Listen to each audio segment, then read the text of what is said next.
We got to give them tomorrow off because of the short week. We'll get it on Sunday, put the game to bed, and watch the tape. We'll practice early next week to get a jump start on Northwestern and add some new wrinkles here and there on offense and defense. And then at the end of the week, we'll get on the road recruiting. What was Hudson's status by the end of the week? Was he not cleared at all? Was he not cleared in time to get ready for? Yeah, just not cleared in time.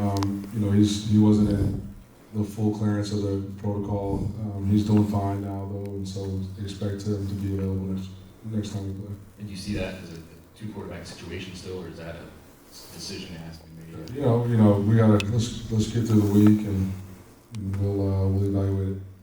You talked earlier this week about the process that you went through to get to where you were calling plays. Was the offensive playbook more open this week? Are you adding things? And is that going to, continue that way? Yeah, we'll continue to add wrinkles as we go.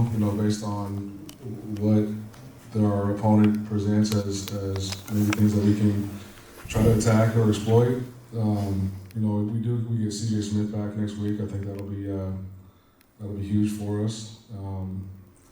We just got to continue to execute, man. Like I said, I thought we were able to move the ball when we were clean.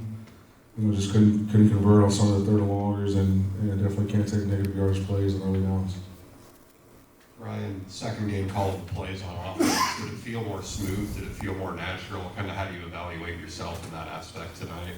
Yeah, I felt comfortable in being able to get to the calls that I wanted to get to.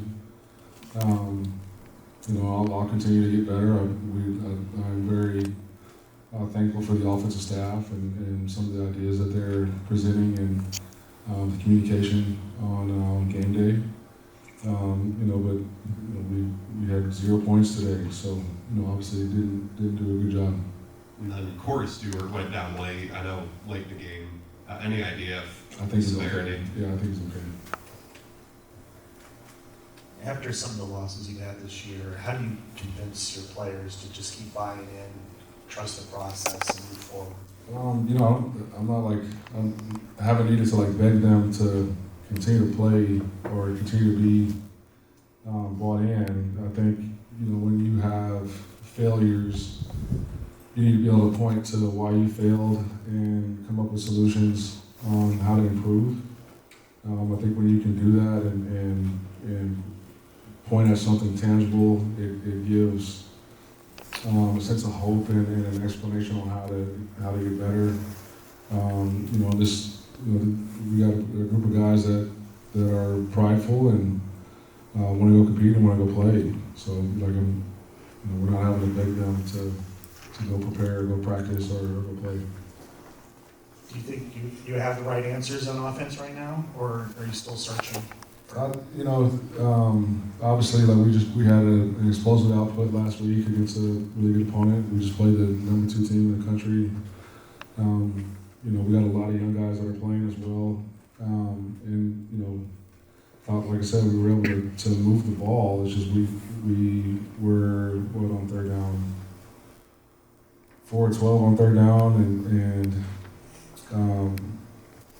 we took negative yardage plays early. You know what I mean? So I think we got the pieces. I think we'll come up with more answers as we go to diversify what we're doing, especially in the throw game, and we'll continue to improve.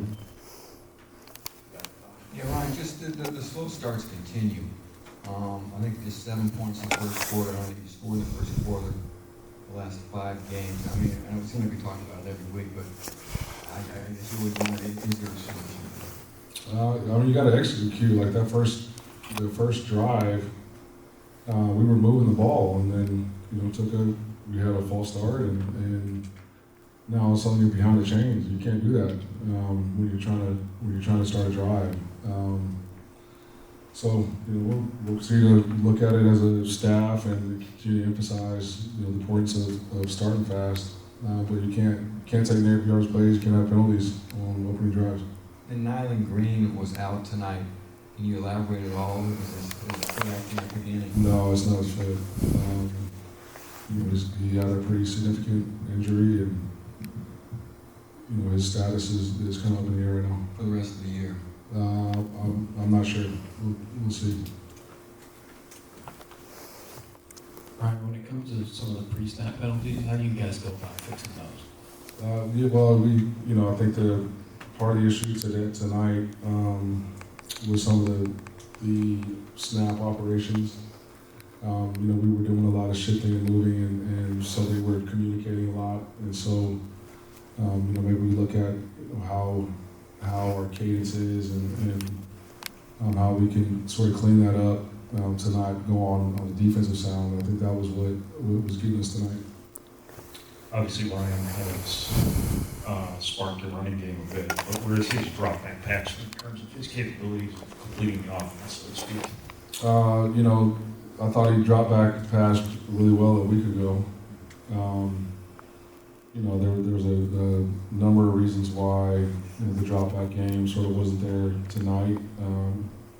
Whether it was the time he had or the people being open.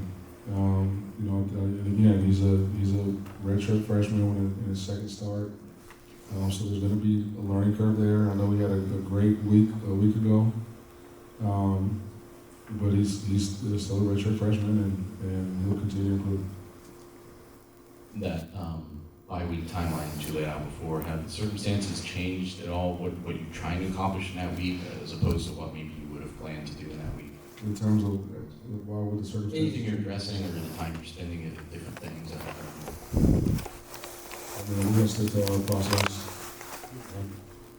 I'm confused why we would change our process. I'm just asking if it would be different than what you would have done in another off week. I don't. No, it's a bye week. We'll stick to our bye week plan. More questions for Coach? All right, thank you, Coach.